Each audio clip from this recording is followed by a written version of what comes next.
Hello, hello.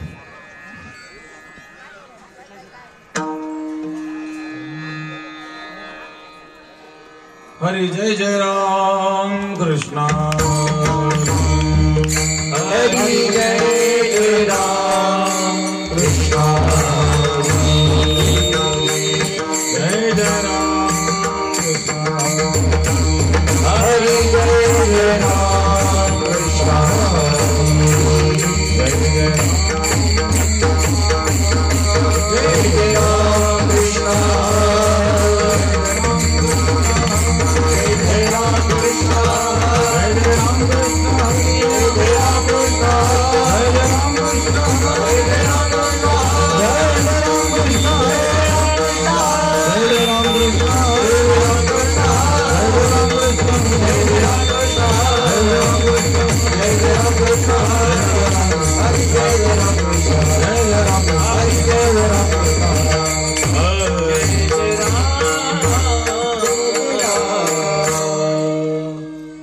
Hello, hello.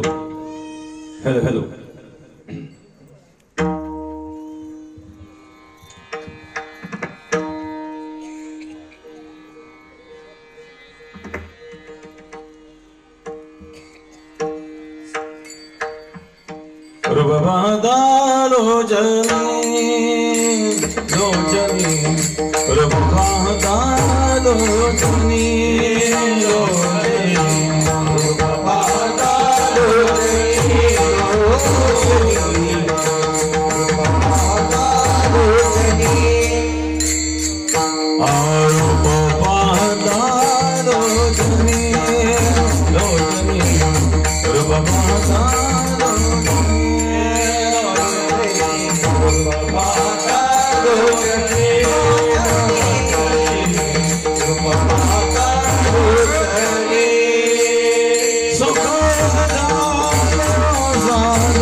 Hare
पिकलिया से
सेंदे कळूपण गेले तैसे आम्हा केले पांडुरंगे काम क्रोध लोभ निमाले ठाईचे सर्वानंदाची सृष्टी झाली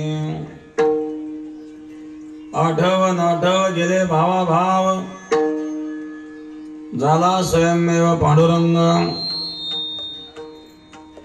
काम क्रोध लोभ निमाले ठाईची सर्व आनंदाची सृष्टी झाली तुका म्हणे भाग्य या नावे म्हणजे संसारी जन्मजे याची लागे काम क्रोध लोभ निमाले ठाईची सर्व आनंदाची सृष्टी झाली पांडुरंग गुरु प्रथमान पांडुरंग गुरु प्रथमान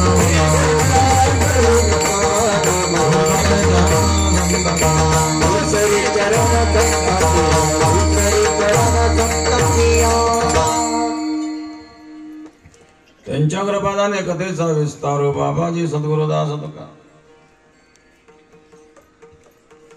ओम नमो ज्ञानेश्वरा करुणा करा दयाळा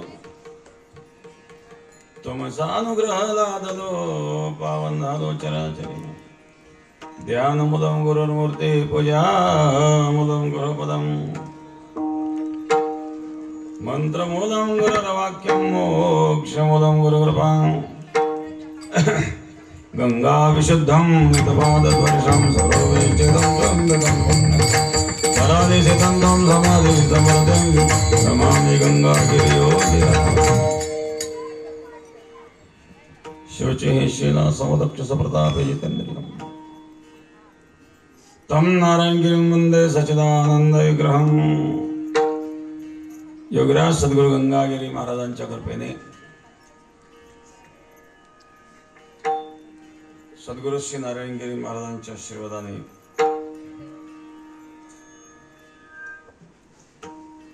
कैलासवासी भाऊसाहेब चापाजी ठोंबरे यांचं तृतीय पुण्यस्मरण त्यांचे बंधू दौलत चापाजी ठोंबरे शंकर चापाजी ठोंबरे ओंकार चापाजी ठोंबरे बहीण सौ मथुराबाई भाऊसाहेब गंडे पुतणे बाबासाहेब ओंकार ठोंबरे रावसाहेब ओंकार ठोंबरे नानासाहेब ओंकार ठोंबरे समस्त ठोंबरे परिवार ओंकार नाना ठोंबरे जे आहेत आता किती तिसरं वर्ष आहे काही तृतीय पुण्यस्मरण आहे दरवर्षी कधी जायचं का ते पुढच्या वर्षी करून घ्या आता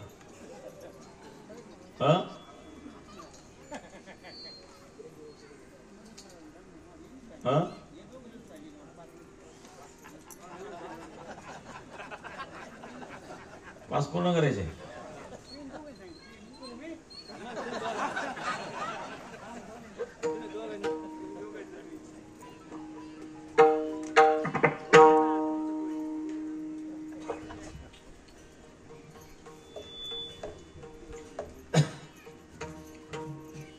पास पूर्ण करायचे म्हणते ते ओंकारनांना एकदा धर्मराजाकडे एक याचक आला होता रात्र झाली धर्मराज उदय भीमाने घंटा वाजवली घंटा आश्चर्याची घंटा वाजवते धर्माने विचारते भीमा काय आश्चर्य झालं घंटा का वाजवली आताच आश्चर्य घडलं नाही म्हणजे काय आता एक याचे घेऊन सकाळी ये, मग यात काय आश्चर्यासारखं? सकाळपर्यंत तुम्हाला गॅरंटी आहे हे सुद्धा आश्चर्यच आहे.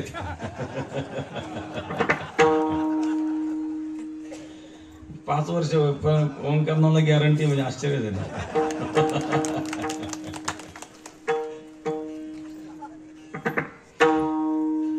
नाही तर चांगले तरुण चालले, कोणाला कधी अटॅक गेली तर भरोसाच नाही.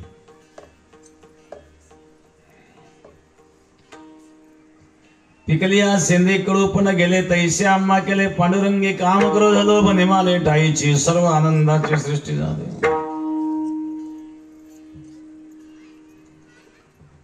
अंतःकरणामध्ये काही दोष असतात आणि ते भगवंताच्या कृपेने जातात.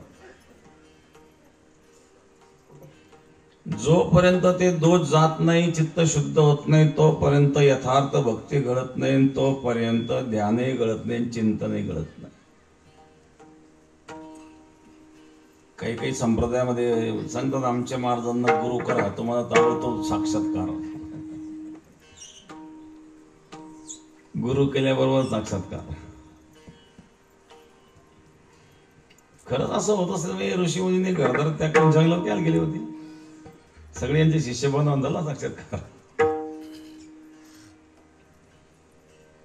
खरंच एवढं सोपं आहे का? असं कुठलं शास्त्र सांगतं का? जोपर्यंत चित्त शुद्ध होत नाही तोपर्यंत किती जन्म गेले तरी भगवंताचं दर्शन होणार नाही.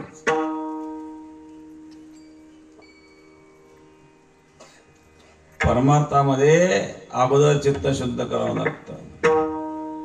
तुका म्हणे चित्त करा रे निर्मळ, एवोनी गोपाळ राही तेथे. निर्मळ चित्त होत नाही तोपर्यंत हृदयात परमात्मा येत नाही. काहींचे आयुष्याचे आयुष्य गेले, जन्मचे जन्म गेले. महाराज जन्म जन्म मुनी जतन कराही, अंतराम काही आवत नाही.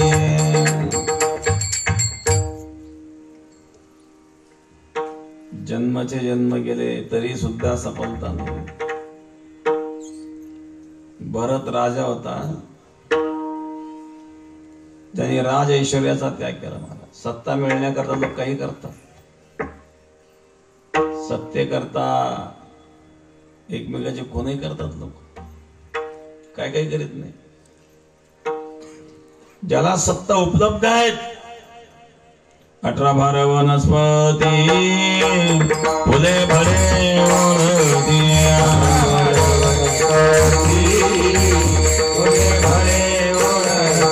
भावी ताबू भरणी नदी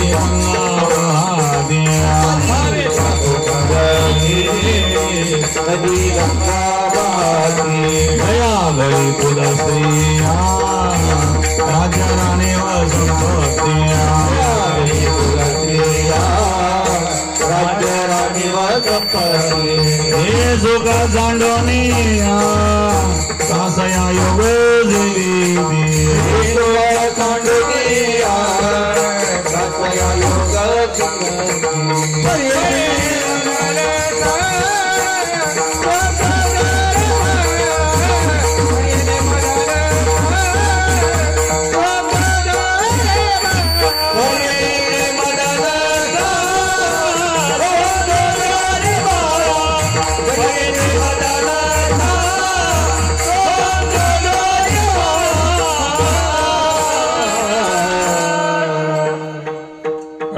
वनस्पती फले फळे उडते वावित्या पोखरे नदी गंगा वाहते.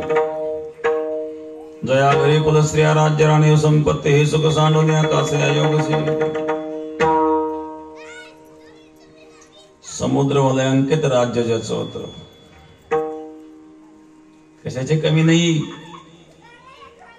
संपूर्ण भूलोकावर या पृथ्वी लोकावर याचं राज्य होतं भरत राजा. ऐश्वर्य होतं, पण त्यांनी एक दिवस विचार केला हे खरंच हे टिकेल का? राजा गोपीचंद होता,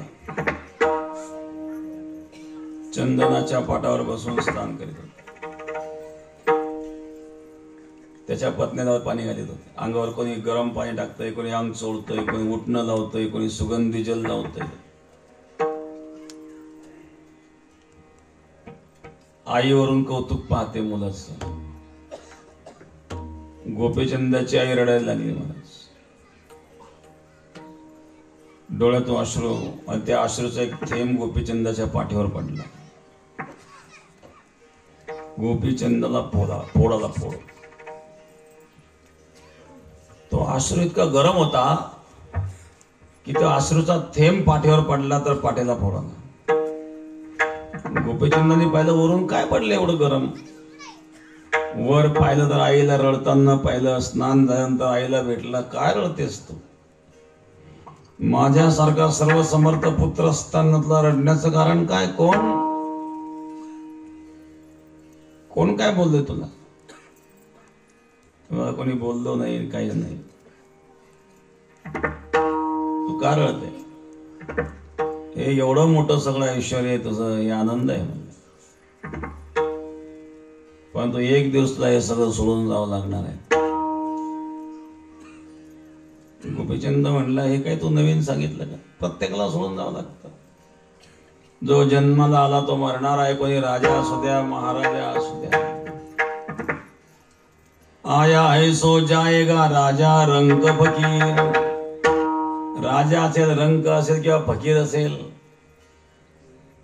ज्याचा जन्म झाला त्याचा मृत्यू होणार आहे. तुला रडण्याचं कारण काय? सांगितलं नुसतं जन्माला यावं, काहीतरी कृत्य करावं आणि मरावं, हे एवढ्यात असणारी संतुष्टी मला मान्य नाही. हे मनुष्य शरीर आत्मकल्याणाकरता मिळालेलं आहे, मग तू आत्मकल्याण करून घ्यावं ही माझी इच्छा आहे. आईची ती इच्छा ऐकल्यावर राजा गोपीचंदाने घराचा त्याग केला. वैराग्य निर्माण झालं गोपीचंदाला. राज ऐश्वर्याला लात मारली त्याने. जंगलाचा रस्ता धरला गोपीचंद. भरत राजा आहेत, राज आहे, ऐश्वर्य आहे, सत्ता आहेत. भरताला वैराग्य निर्माण झालं. हे सुख सांडोनिया कासया योग सेविते.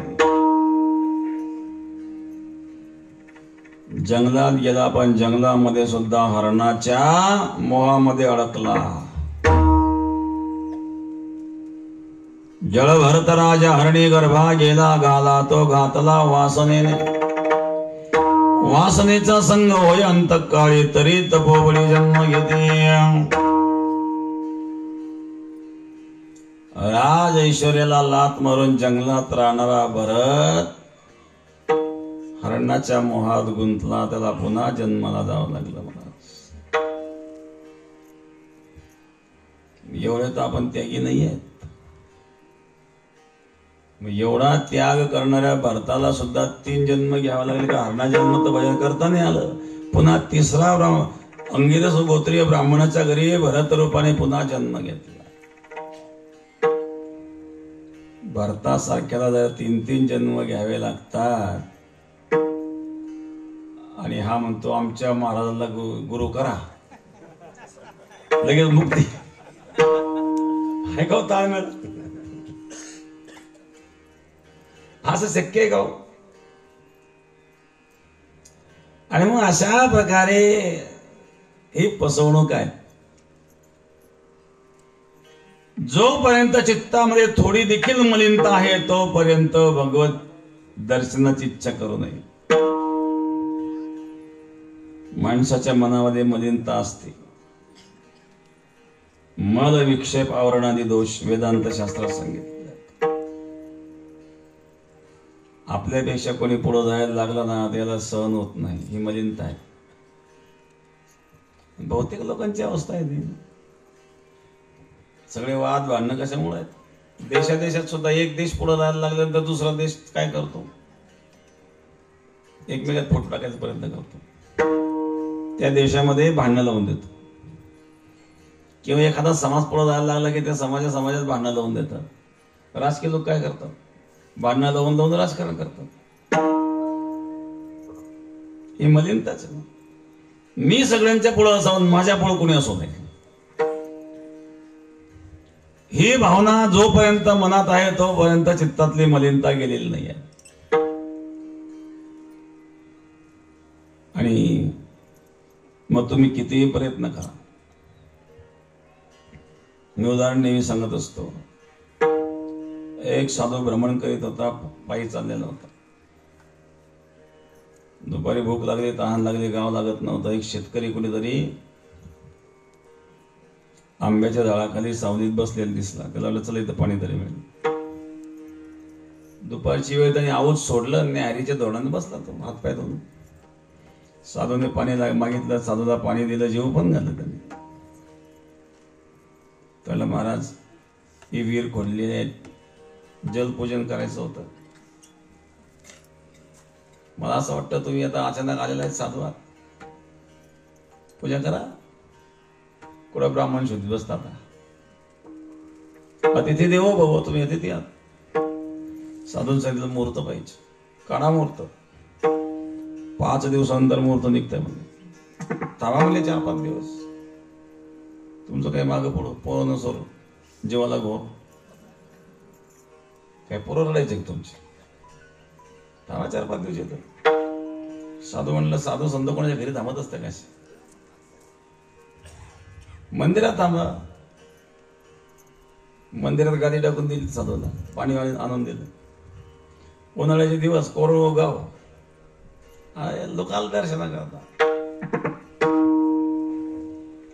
महाराज करा प्रवचन 10-5 मिनिट. आता एवढे लोक येऊन बसले, मग 2 शब्द सांगा त्यांना काहीतरी. झालं प्रवचन सुरू. दुसऱ्या दिवशी आपण पंक्ती सुरू झाली. एक जण मी पंगत देतो, दुसरा म्हणलं मी गुलाबजामची देतो, तिसरा म्हणलं मी जिलेबीची देतो. झाल्या पंक्ती सुरू. गेले 4-5 दिवस निघून. सोमवारचा मुहूर्त होता, रविवारी सांगितलं जाऊन पहा, दिलं साफसफाई करा, पूजा करायची आपल्याला. विहिरीतलं जुनं पाणी उपसून टाका, नवीन पाणी आलं म्हणजे पूजा करता येईल. याने डोकावून पाहिलं, विहिरीमध्ये दुर्गंध यायला लागला. महाराज हा घरी गेला, 2 कुत्रे पडले, चढले, मेले, ते फुगून वर आले. महाराज दुर्गंध येतो. काय झालं? कुत्रे पडले, चढले. म्हणले कुत्रे काढून टाका, पाणी उपसून टाका, उद्या परत पूजा करू आपण. याने मोठं चालू केलं, पाणी उपसून टाकलं. दुसऱ्या दिवशी परत डोकावून पाहिलं, परत दुर्गंध येतो.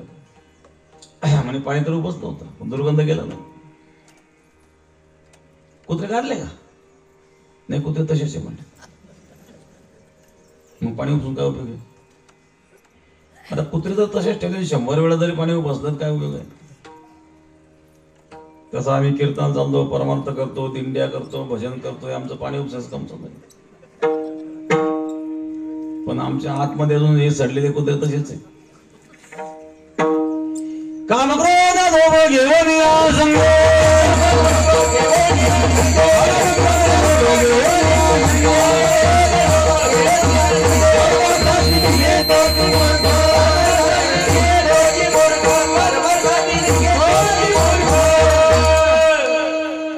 हे काम क्रोध रूपी सडलेले कुत्रे आपल्या अंतःकरणात आहेत. त्यामुळे परमार्थ करताना जरी दिसतो तरी परमार्थ घडत नाही महाराज. शास्त्र कळणं फार अवघड आहे. अवघ्या वाटा झाल्या क्षीण, अवघ्या वाटा झाल्या क्षीण, वाटा झाल्या क्षीण, घरी साधन, घरी साधन,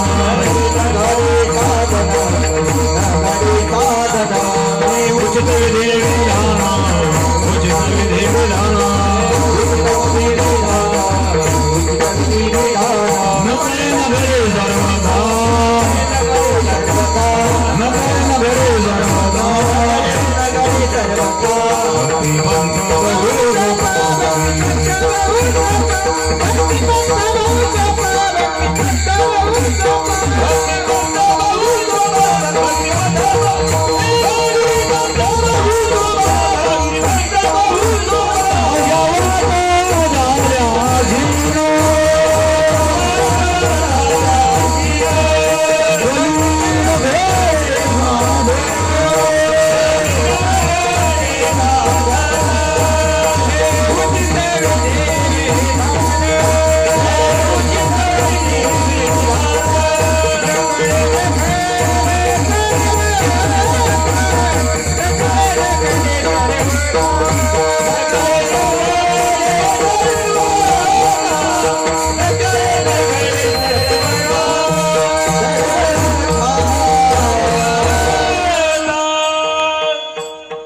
वाटा झाल्या अक्षर कधी नकडे साधन उचित विधी विधान नकडे नकडे सर्वदा.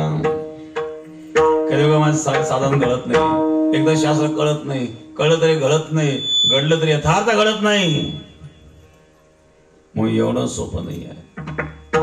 त्याच्याकरता भगवंताची कृपा असावी लागते किंवा संतांची कृपा असावी लागते. सद्गुरूंची आणि भगवंताची कृपा संपादन करावी लागते महाराज. म्हणून तुकोबा या ठिकाणी सांगतायत, ज्याप्रमाणे शेंदळ पिकल्यावर कडू पुन्हा जातो. कडू पण शेंदळ असतात की, कडू काकड्या असतात, कडू भोपळे असतात, कडू भोपळे पण असतात ना. एका माणसाने एक वस्ती होती, तिथे भोपळ्याची वेल लावली. पहिलाच भोपळा वेलाला आला, पहिला भोपळा. त्याची भाजी केली. नेमके जावई आले पाहुणे, जावयाला भोपळ्याची भाजी. तो भोपळा होता कडू. अरे यांनी काही खाल्लेलं नव्हता, पहिलाच भोपळा होतो. जावयाने खाऊन पहिले कडू भाजी. आता बाकीचे बासुंदी, गुलाबजाम चांगले पदार्थ हे होते. पण याचा नियम होता, जेवताना बोलू नये, पात्रावर शिल्लक ठेवू नये. कधी कधी नियमही नळतो बरं का. आता नियम बोलू नये, ते सांगता येईना कडू आहे म्हणून. बरं, पात्रावर शिल्लक ठेवू नये हा पण नियम आहे. भाजी तशी ठेवता पण येत नाही. समजा राहू दे, आता नाही पटली, नाही आवडली, कडू येतं, नाही खाल्ली, तसं चालणार नाही, कारण पात्रावर शिल्लक ठेवू नये. त्यांनी विचार केला, अगोदर कडू आहेत, अगोदर खाऊन टाकू, नंतर मग काय बासुंदी वगैरे गुलाबजाम खाल्ल्यावर कडूपणा निघून जाईल. म्हणून त्यांनी भोपळ्याची भाजी खायला सुरुवात केली. सासूबाईला असा आनंद झाला, जावायला फारच आवडली वाटलं भोपळ्याची भाजी.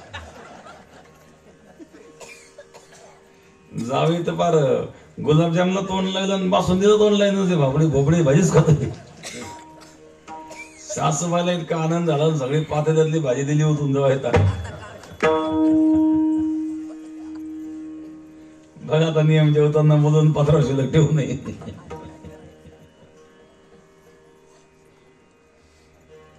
कधी कधी अडचणी येत नशा. तात्पर्य असे काही कडू पदार्थ असतात. शेंदळामध्ये सुद्धा कडू जात असते. पण ते कच्च असतं, तो पण कडू असतं. पिकल्यानंतर त्याचा कडूपणा जातो. फळ परिपक्व केव्हा होतं? जेव्हा ते देठाला सोडून देतो तेव्हा त्याचं परिपक्व म्हणतात. हे सुद्धा या संसारामध्ये देठाला चिकटलंय. जोपर्यंत संसारात चिकटलंय तोपर्यंत कच्च आहे. नारळ असतं बघा, नारळाचं खोबरं कोटून चिकटलेलं असतं, पण पूर्ण सुकलेलं जे नारळ असतं ना, ते गुळगुळ गुळगुळ वाजतं. आतमध्ये असूनही ते चिकटलेलं नाही. तसा जो ज्ञानी असतो तो संसारात असतो, पण तो संसारात चिकटलेला नसतो.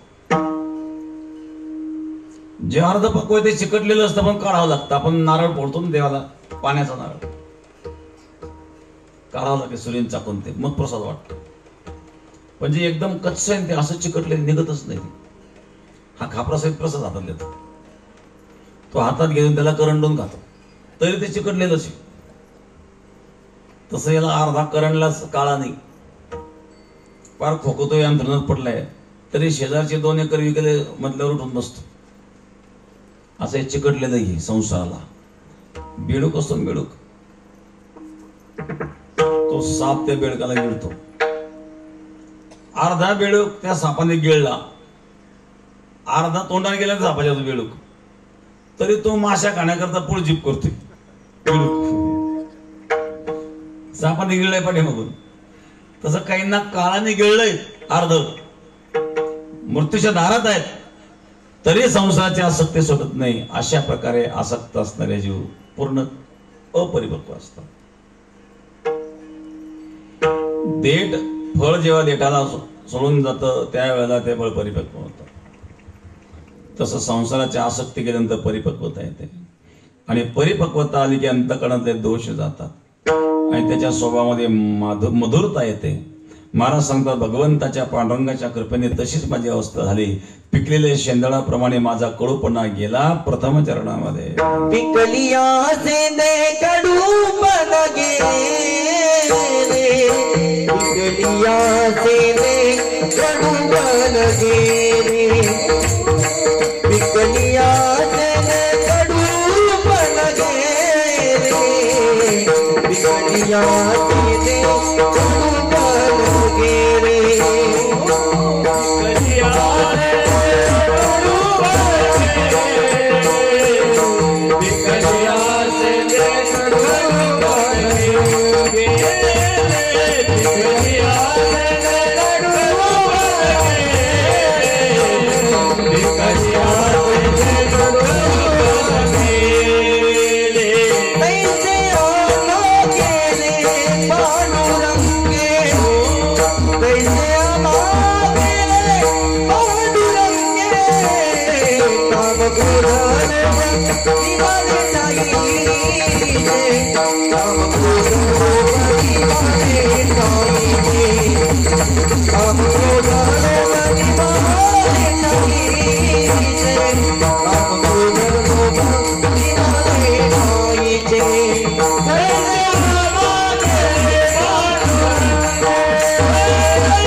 सेंदे कडूपण गेले तैसे आम्हा केले पांडुरंगे विठाला विठाला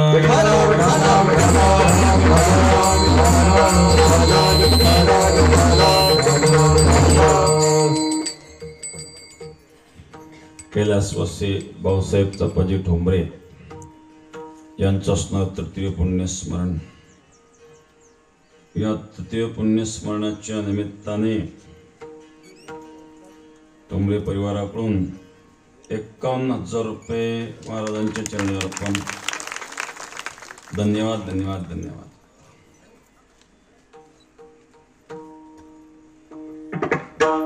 उपस्थित सर्व मान्यवर या ठिकाणी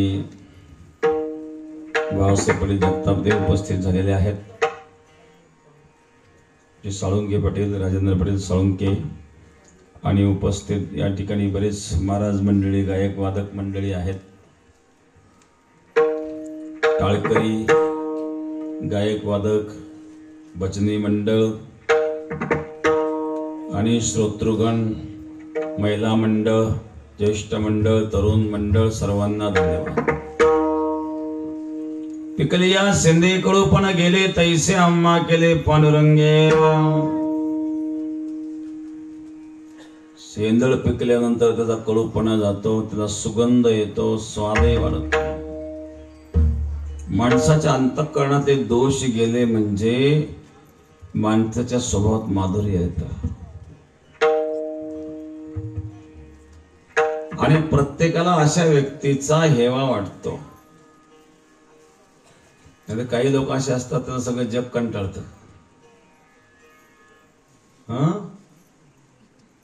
कधी चांगले काम काही ना माहितीच नाही जीवनात. लहानपणापासून शाळेमध्ये असताना सुद्धा एकाला सवय, पेन्सिल चोर, पाटी चोर, याची खोडी कर, त्याची खोडी कर, काही नाही खोड्या काहीतरी. कोणाशी भांड, काही लोक निवड भांडकुदळ असतात. गावामध्ये एकही माणूस सोडला नाही त्याने भांडणच. असा एक माणूस नाही की त्या माणसाने त्यांनी भांडण नाही केलं. शेवटी थकला, म्हातारा झाला. एक दिवस गावाची मीटिंग घेतली. गावाला सांगितलंय, बघा मी फार त्रास दिला म्हणतो, मला पश्चाताप होतो. लोकांना झाला असेल पश्चाताप. शेवटी कधीतरी माणसाचा पश्चाताप होतो ना आपल्या कर्माचा. लोकांनी बराच पश्चाताप झाला, भरपूर झाला. नाही काहीतरी शिक्षा दिली पाहिजे. मला काय शिक्षा द्यायचं?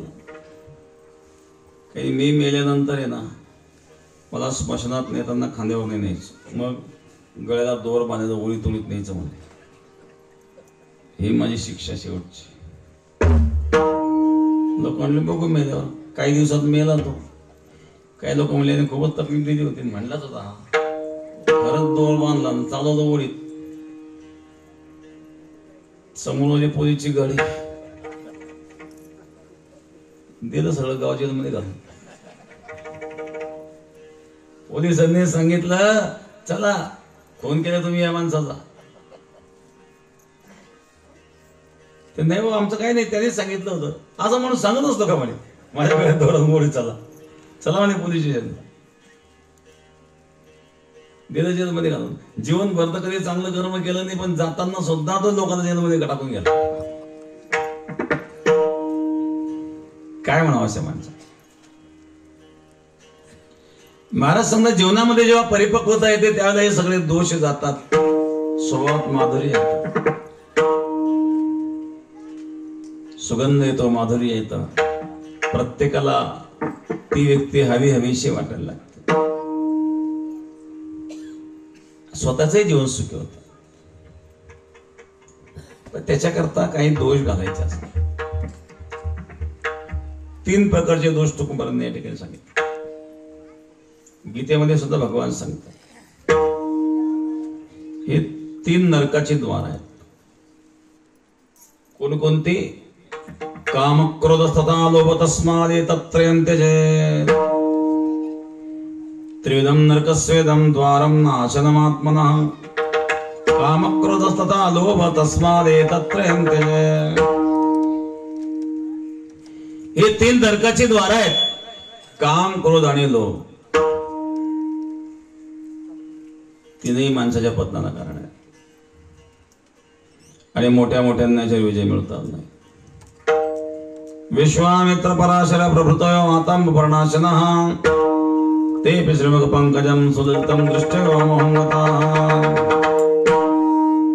विश्वामित्र पराशरासारख्यांना कामावर विजय मिळवता आला नाही महाराज. दुसरे क्रोध. क्रोधही फार भयंकर असत. झाली क्रोधासवे भेटी तोंडा वाटे नरक लोटी. रागात माणूस काय बोलायचा तो बसाय का.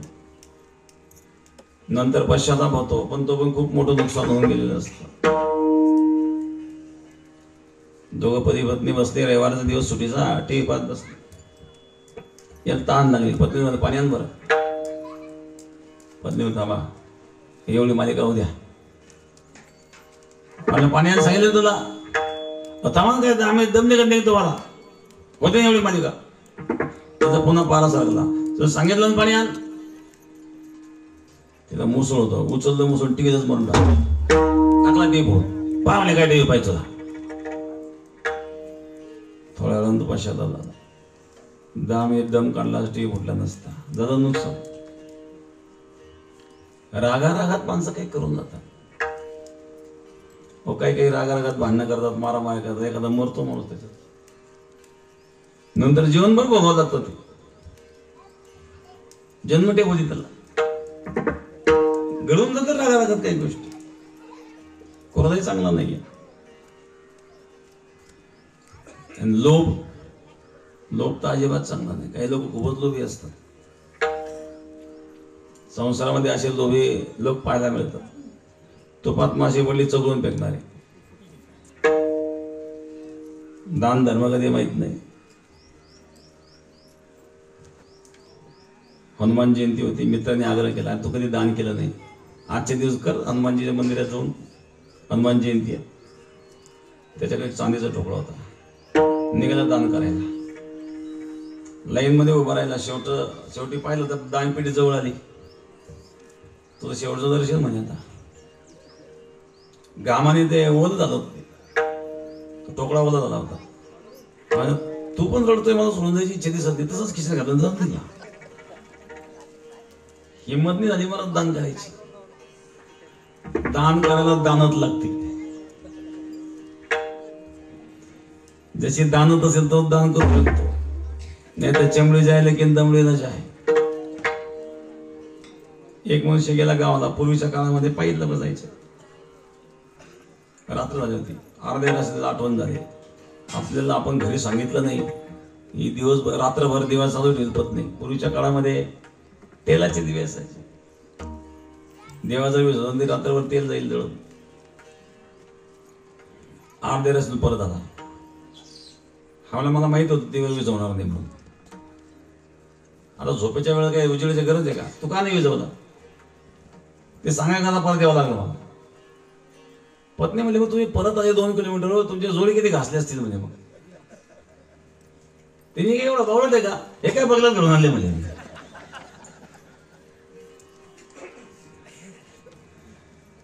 किती लोभ असावा माणूस.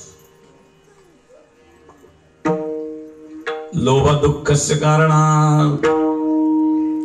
हे 3 दोष आहेत. काम क्रोध सता लोभ तस्माद एतत्रयम् त्यजेत्. महाराज सांगतात पांडुरंगाच्या कृपेने माझे 3ही दोष नाहीसे झाले. त्यामुळे जगत मला आनंदरूप झालं. द्वितीय चरणामध्ये काम क्रोध लोभ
यांच्याकडून 510 रुपये.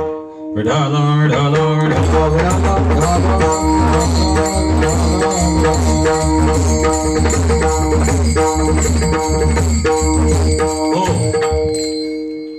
ओंकार नाना ठोंबरे यांच्याकडून सोमेश्वर संस्थानला 11,000 रुपये. धन्यवाद. विठाला विठाला विठाला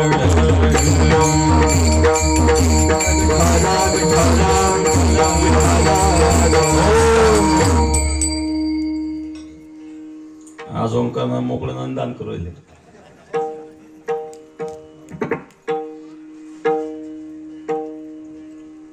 असो 4 वाजून गेले. आता घ्यायचं का आवरून? अजून पंक्ती व्हायच्या आहेत ना. भुका लागले असतील का? नाही लागले? खाऊन आले करून तुम्ही खाऊन पण आम्ही उपस्थित येतो.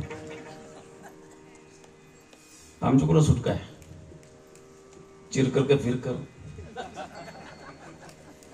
एकाने 5 रुपयाचे जांभळं घेतले, जांभूळ टाकले तोंडात, त्याच्यामध्ये भोंगा. तो लागला चिरचिर का. चिरकर का फिरकर. 5 रुपये देऊन घेतले, सोडणार नाही. एकदा कार्यक्रम घेतल्यानंतर करावं लागतो. भूक लागू का काही लागू.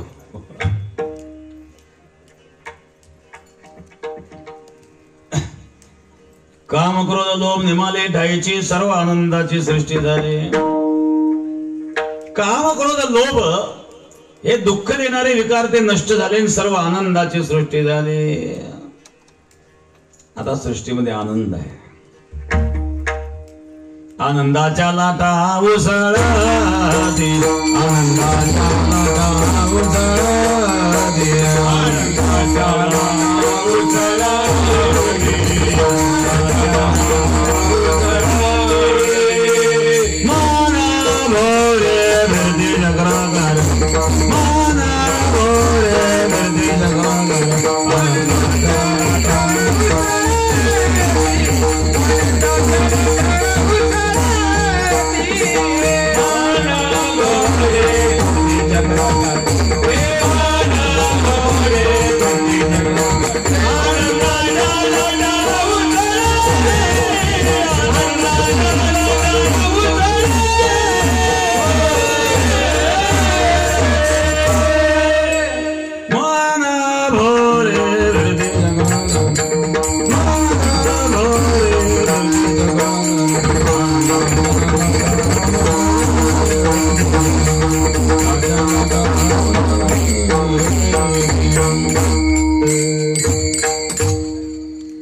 काम क्रोध लोभ गेल्यामुळं सर्व आनंदाची सृष्टी झाली. आता दुःखामध्ये दुःख देण्याचं सामर्थ्य राहिलं नाही. हा भक्तीचा आनंद आहे. एक मनुष्य रस्त्याने पायी चालला होता. एका शेतातून पायवाट होती. तो शेतकरी मोठा होता माणूस. आवड म्हणून शेती करायची. ज्वारी पेरलेली होती. त्या ज्वारीतून चालला होता. शेतकऱ्याचा मुलगा पाखरा हाकायला आला. त्याने गोपने दगडच फेकला. याच्या पाठीतच बसला. याला राग. कोणी दगड मारायचा भेद पाहतो. वेदना व्हायला लागला पाठीला. मागे वळून पाहतो दगड नव्हता, सोन्याचा गोळा होता. सोन्याचा गोळा पाहता पाठीच्या वेदनाच गेल्या. आणखी एका दगड बसतात बरं होईल म्हणतो. सोन्याचा गोळा पाहिल्यानंतर वेदना गेल्या का गेल्या? त्याला जो आनंद झाला त्या आनंदापुढे दुःख लोपलं. तसं भगवंताच्या भक्तीमध्ये असणारा जो आनंद आहे त्या आनंदामध्ये संसारातील दुःख लोपत असतं. मग आनंदमय जीवन होतं. आनंदाच्या लाटा उसळते, सर्व आनंदाची सृष्टी झाली. वृत्ती अंतरंग झाली. संसाराचं भान राहिलं नाही. फक्त एक परमात्म्याचं चिंतन.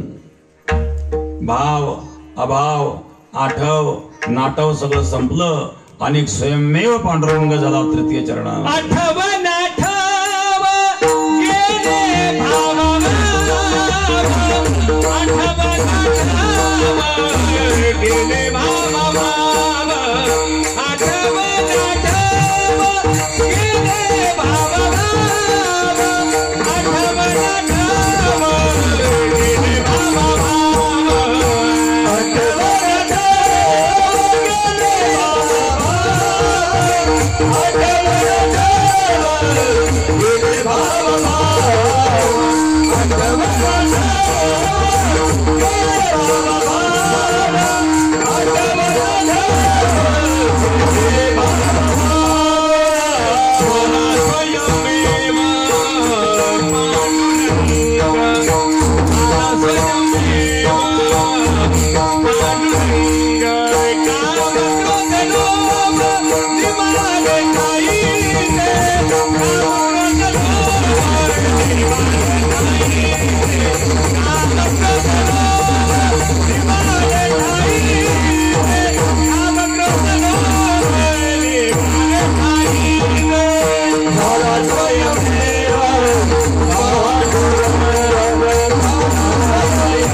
आठव नाठव गेले भाव झाला स्वयंमेव पांडुरंग.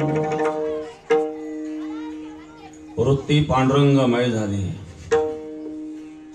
अशी अवस्था निर्माण व्हावी महाराज परमार्थात. महाराज सांगतात हेच खरं भाग्य आहे आणि हे भाग्य प्राप्त होण्याकरता जन्माला यावं शेवटच्या चरणामध्ये. म्हणे भाग्य ह्या नावी म्हणे म्हणे भाग्य ह्या नावी म्हणे